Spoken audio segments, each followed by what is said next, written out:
साथीहरू, के तपाईहरुले महिला दिदीबहिनीहरूको सबैको ध्यान केन्द्रित पार्ने आकर्षक र युनिक हेयर डिजाइन कसरी बन्छ देख्नु भएको छ? छैन भने यो भिडियो हेर्नुस्। युनिक हेयर डिजाइन बनाउँदैछ यसले है।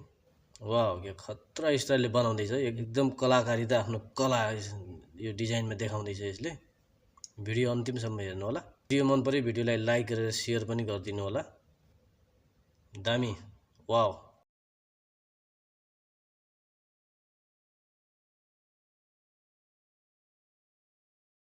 साथीहरू, के तपाईहरुले महिला दिदीबहिनीहरूको सबैको ध्यान केन्द्रित पार्ने आकर्षक र युनिक हेयर डिजाइन कसरी बन्छ देख्नु भएको छ? छैन भने यो भिडियो हेर्नुस्। युनिक हेयर डिजाइन बनाउँदैछ यसले है। वाउ, के खतरा स्टाइलले बनाउँदैछ। एकदम कलाकारिता आफ्नो कला यो डिजाइनमा देखाउँदैछ यसले। भिडियो अन्तिमसम्म हेर्नु होला। भिडियो मन पर्यो भिडियोलाई लाइक गरेर शेयर पनि गरिदिनु होला। दामी, वाउ। यस्तो हेयर डिजाइन बनाइदिन्छ कि सबैको ध्यान केन्द्रित गर्न बाध्य बनाउने हेयर डिजाइन बनाउँदैछ है। एकदमै खतरनाक। आफ्नो चाहिँ खतरा कलाकारिता देखाउँदैछ। दामी। यिनीहरू यस्तै भिडियोहरू हेर्नको लागि मेरो पेजलाई फलो गर्नु होला।